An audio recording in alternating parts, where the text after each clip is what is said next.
Okay, what I'm going to do is do a reading that is on Donald Trump's chart, just as an example, and it won't be a complete reading, just what I see. And a lot of when I read is intuitive, and I don't go house by house, but how I see the concentration of his planets and so forth, and what I see, uh, what I pick up as I'm going along. It's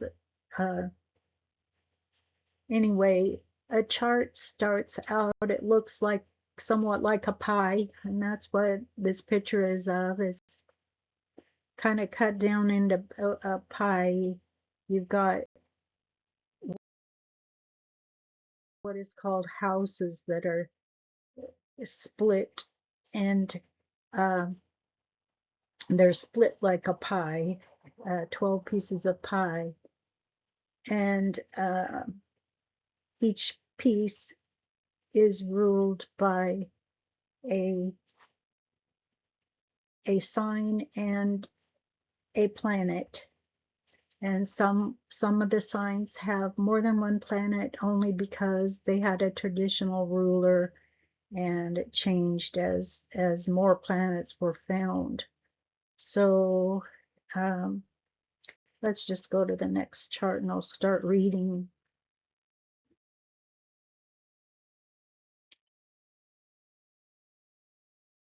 Okay, so the ruler of the chart is actually the ascendant. It's not the sun. The sun is what is easier to calculate. So most people know that. They know it because the ascendant is harder to calculate if they don't know their time of birth. Most people don't think about their time of birth, and so astrologers will use the sun, but it's not going to be as accurate. You can pick up most of what happened on a certain day, but it won't be exact, and the houses may not be cut correctly. One thing I was going to say was that when you cut it like a piece of pie, uh, in Western astrology, there are different types of systems that are used, and the one that I use is Placidus, and it does not cut down each house equally. That's a whole house sign, and there's other ways of calculating, but I use Placidus, which doesn't cut the houses evenly. So if you see a chart and you see the houses are cattywampus or they don't look even, that's why not all systems use whole house. When an astrologer online does a reading or does calculations, they usually use whole house because that's what's they don't have your actual chart in front of them.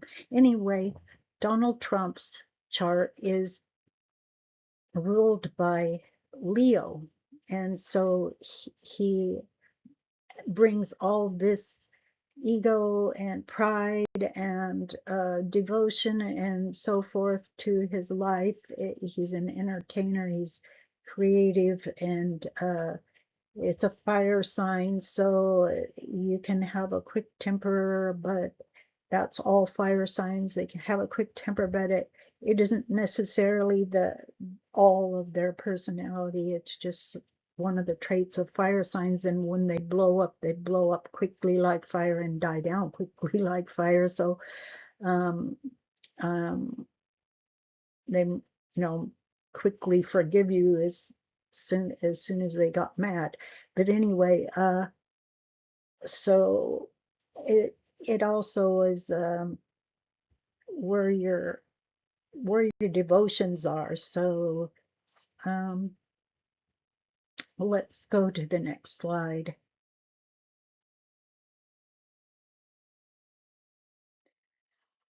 Okay, and that's where you see in a chart, you will see that the ascendant is on that left-hand side. It's the little AC on the side of the chart. It's called uh, the ascendant.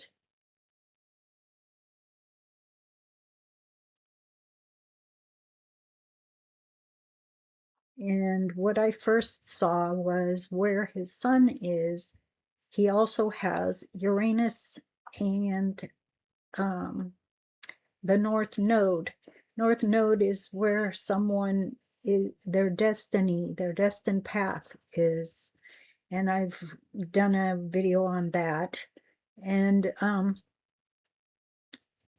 uh, with so he brings his ego and pride, and um, it combines with the energy of the other planets that are in that same house. And this house that these are in are are the house of career, and his is in the 10th house, the house of career, which rules the government.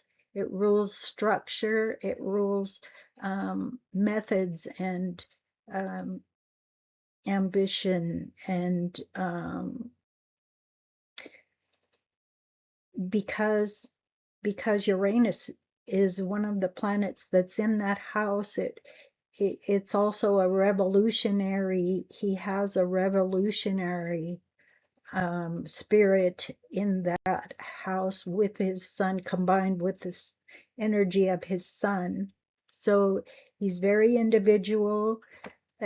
He could uh, be unexpected, and because he has, it's just an explosive energy Uranus brings to it's a freedom energy. Um, and Uranus rules the collective society. It rules Aquarius. So he brings all this revolutionary energy uh, on society with him, and it combines with his feelings of pride, and where he feels,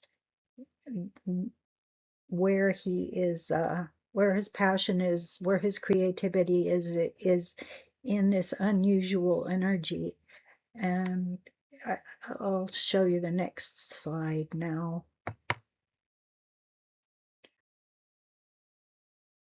So that's where it occupies, in the house of Gemini, and Gemini is where his sun is. So now Gemini is ruled by Mercury, and look at all the things that Mercury brings. It brings uh,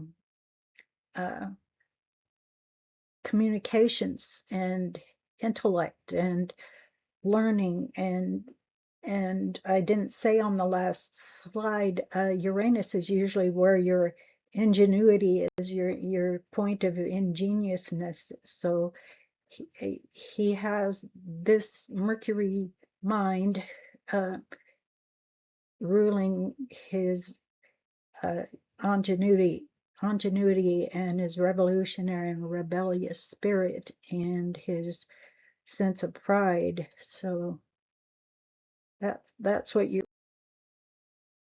where you're seeing that in Gemini. And then let's go to the next one.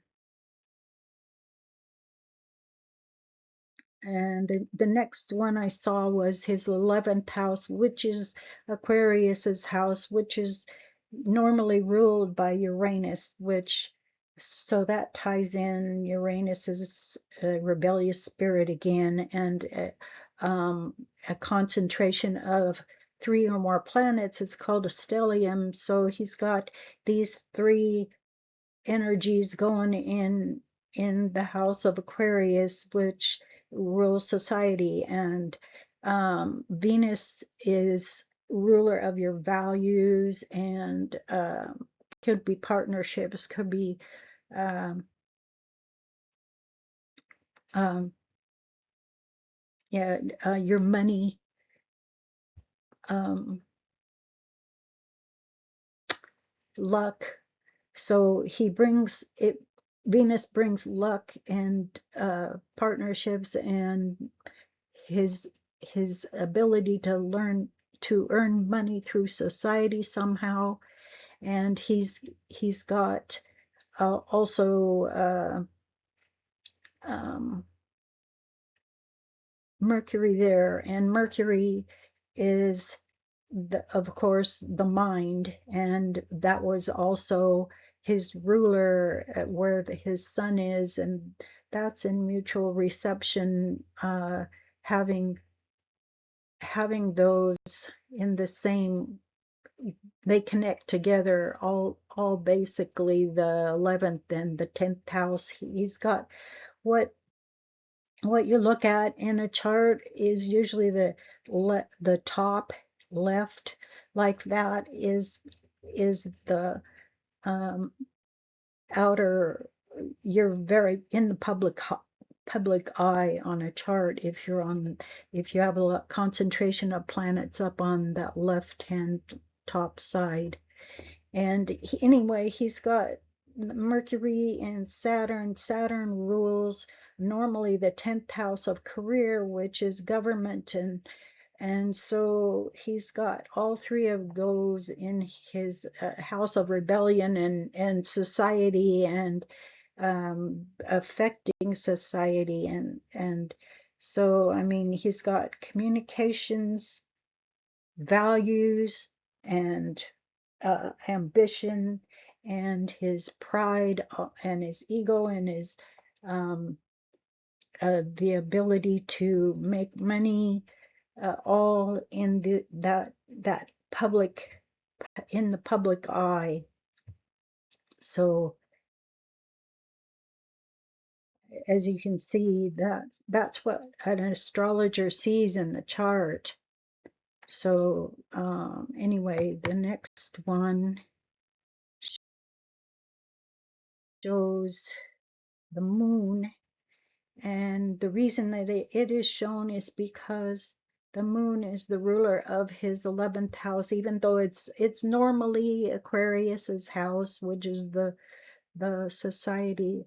But for him, um, it, the moon rules your emotions, and so also your mother and your main nurturer, your feelings, your feeling world, your home. He feels mostly at home in society because I'll show you how it works.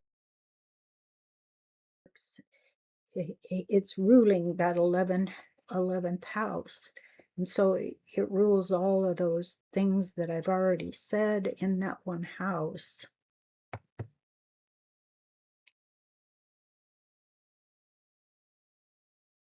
So for the next one, it is his house of money, his second house, that has these two planets there. And the second house is where the money that you earn through your own efforts. And he's got Mars there, which makes you, it's where your energy is at its best. And it also rules your self-image, and because Mars rules Aries, which is a first house ruler. But what is going on here? Mars and Pluto both. Um, Mars used to be the ruler of, it was the traditional ruler of the house of Scorpio, and Pluto is the current ruler of the house of Scorpio, and the house of Scorpio is the 8th house, and the 8th house rules other people's money coming to you from government or from outside sources, from unearned money you did not earn yourself, somehow, possibly wills or gifts, or somehow money coming to you. And that's what these both rule, that. But it's also his energy and, where he is able to concentrate a lot of energy, and it's transformative energy because Pluto is a transformative energy. It's also rules psychology, so his psychological world is connected to that, other people's money and so forth too. Um, it's secrets, a lot of secrets can be tied up in this also, and it depends on where it falls in your chart. And with him, it falls in his, oh, I was saying it was in his house of money. It's not. It's in his psychological house. So that's the 12th house. So that's tied up with his ego and his son. So I mean, everything that I said was right, though. The 8th house was where those two normally rule, but also his self-image, because Mars rules now is only considered for the first house. It was traditionally also the 8th house. But anyway, uh, that happens in, if I mean, because I had those planets up in front of me, I forgot that I hadn't done those yet. Um, but still, everything that I said applies, except except that it didn't combine with the house of money or the work through his own hands. It combines with his psychological, I mean, the psychological world, because of Pluto, combines with his unconscious world, which is what the 12th house, which is where they are, rules. The 12th house is his connection to his behind the scenes, anything unconscious, anything coming up under the surface, anything hidden, secrets, and uh,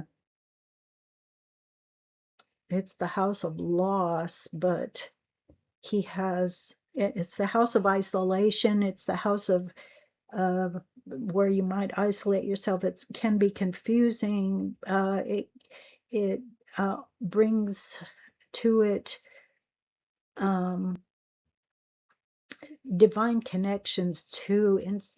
It's something that's nebulous energy, and so having the planet that rules psychology there and the occult and so forth, there could be some secrets and so forth in a lot of hidden energy. He probably has to keep a lot of secrets anyway, but um,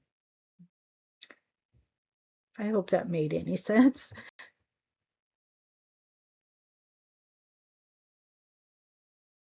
Okay. So, oh, okay. And I put the sun here because it's the one that rules that area. His Leo rules that house, that where those are. So the Leo's energy and Mars and Aries and Pluto and Scorpio, all that energy, the transformative energy, combines with his pride and so forth. So yeah, that's really interesting.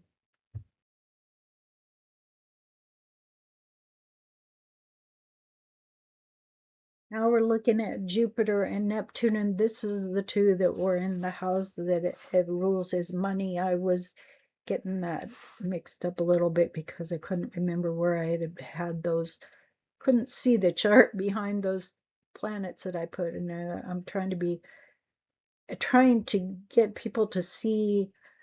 Uh, it's confusing me, I guess.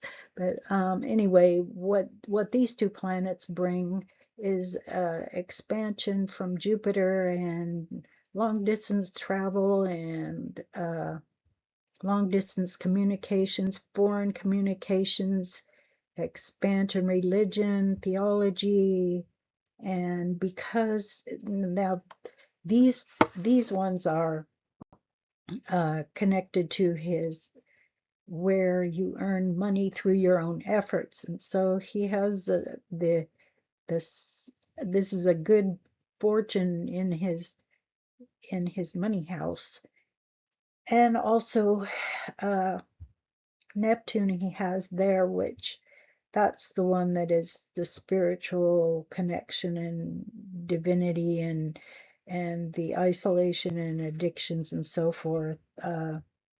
It rules that house that those last ones were in normally. So um, in his money house, that brings possible losses, but he's also got Jupiter there. So I mean, he could see both. He could see losses at times, and he could have great expansion, and it could uh, be uh, all involved with long distance and foreign communications. It could be dealing with his philosophy in life and his sense of his his outlook on life because of the religious and theological things that Jupiter brings, and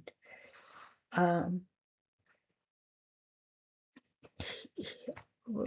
he really has good luck in this house, and it's money through his own efforts, because with Neptune it's a divine connection. But if you see on the next slide, they're in Libra, and Libra is ruled by Venus, and Venus is ruled by um I mean, yeah, Libra is ruled by Venus, and Venus is the planet of good luck. So he has all this luck in his money house, but he also has the possibility of losses. But with expansion and abundance and good luck from Venus and Libra, it because Libra is a seesawing, it weighs everything, goes back and forth, so he could see changes that's pretty usual for having that house, in that house, things to go up and down, um, based on decisions that he might have hard time making, maybe. Um, okay, let's go to the next slide. Okay, and that's the things that Venus rules, brings to that energy that I was just saying, because it's the house of values and opulent food and self-worth and all kinds of partnerships. You could get money from partnerships, marriage, um, and good luck.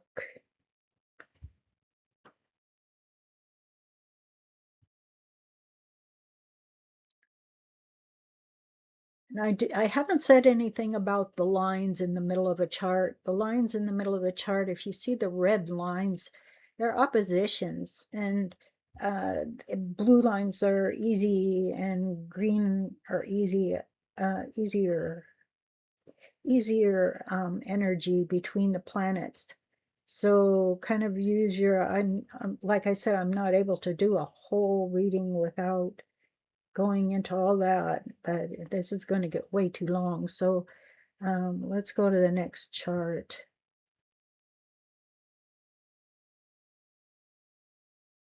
and this one is the moon in the south node, and those are in the same house. And the moon is, of course, the emotions, and it also rules mother. And so it's in the fourth house, which is the house of mother, and it's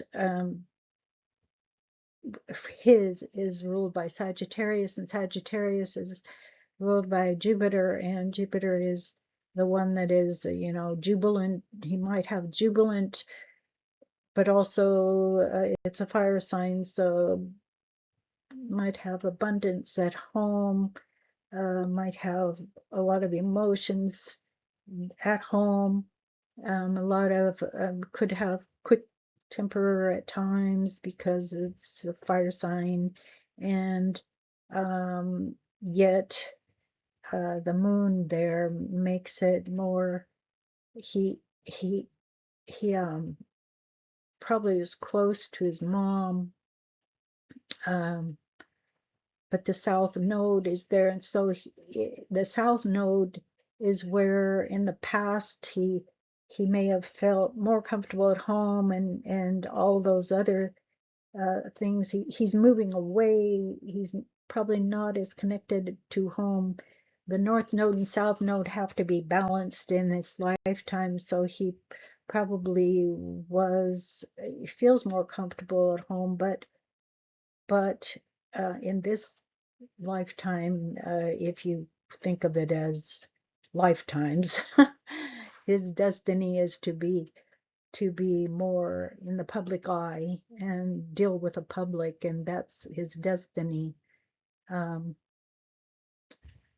uh, if it's not lifetimes, it's in childhood he was felt close to home or felt nurtured at home. The moon is where you're nurtured and your emotions are. So, I don't know, is that my last slide?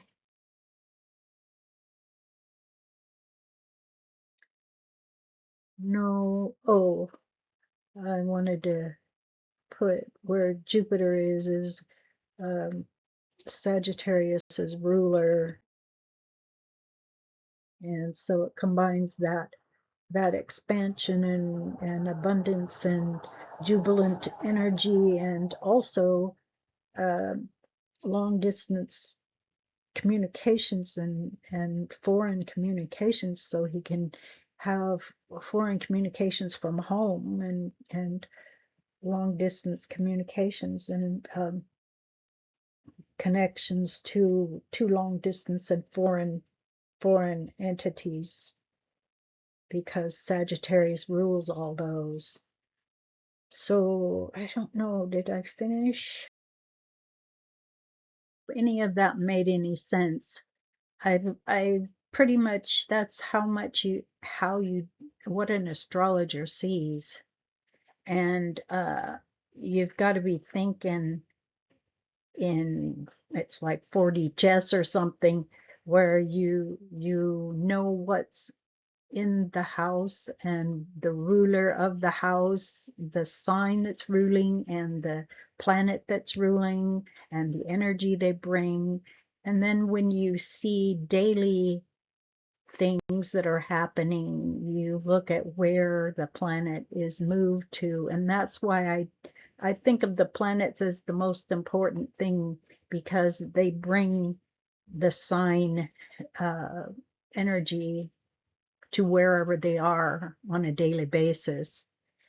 And so, like, if there's tension between the planets, you'll get an opposition or a square or something, and if it's easy energy, you'll get the trines and uh, sextiles. And so it's just basically for a natal chart like this. I didn't say anything about his houses because it's getting so long. The empty houses have energy. They have the energy of the sign that rules those empty houses. So, like, his first house has Virgo there, and his third house has Scorpio, and actually Scorpio rules part of his second house too. So secrets and hidden things also could rule his work, how he earns money and possessions too. So, um, and his fifth house is ruled by Capricorn, which is ambitions and government, and that's the house of of entertainment. And so, yeah, it's I I know it's confusing to other people if they don't know what I'm talking about, but like his sixth house has Aquarius, and that's the house of work, and that's the rebellion. His house of work is ruled by rebellion, and his seventh house is ruled by Pisces, which is a completely different energy, having an unconscious, he's unconsciously connected to partners. And in the eighth house is ruled by Aries, and that's the rules his self-image, and that's the house of secrets. It's, no planets in these that I'm naming. There's no planets there. But they have their own energy that the sign is ruling that house. It's just not where his energy is concentrated. And the ninth house has Taurus, which is the one that rules normally the second house, which is where you'd have money earned through your own hands, money and possessions and so forth. And that's um, in the house of normally ruled by Sagittarius, which is foreign and foreign, long distance, and the higher mind. So uh, anyway, I left the empty houses off, but that was kind of a quick rundown, and it probably was confusing to anybody that doesn't know astrology, but I'll just quit there. Anyway, I hope any of this made any sense. That's kind of the way I read charts. Good luck sorting it out. Thanks for listening.